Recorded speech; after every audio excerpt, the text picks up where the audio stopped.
har xil sabzavotli, vitaminlarga boy, to'yimli va tez hazm bo'ladigan taom tayyorlaymiz. Kartoshkani turburcha shaklda to'g'rab, qizigan yog'da ozgina tuz solib bitta qovurib olamiz. Baqlajonni sal kattaroq to'g'raymiz, sababi pishgandan keyin yanada kichrayib ketmasligi uchun tuz solib buni ham qovurib olamiz. 3 xil rangli bolgarskiyni ham piyoz bilan turburcha shaklda to'g'rab, tuz bilan 2 daqiqa qovurib olamiz. Yog'sizgina qiymaga bitta piyozni mayda qilib to'g'raymiz, tuz va kerakli dorivorlarni solib yaxshilab aralashtiramiz va tayyor bo'lgan qiymani yumaloq qilib shakl berib chiqamiz.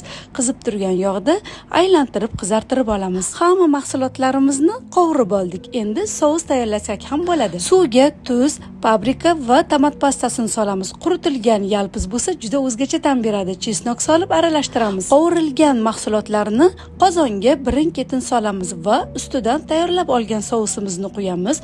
O'rtadan pastroq olovda 30 daqiqa dimlab qo'yamiz. Bir qarashda ishtahani ochadigan mazali taom tayyor bo'ldi. Agar sizga retsept yoqqan bo'lsa, like bosib yaqinlaringizga yuborib qo'ying. Agar ishtahangiz ochilgan bo'lsa, Robiyangiznikiga mehmonga keling.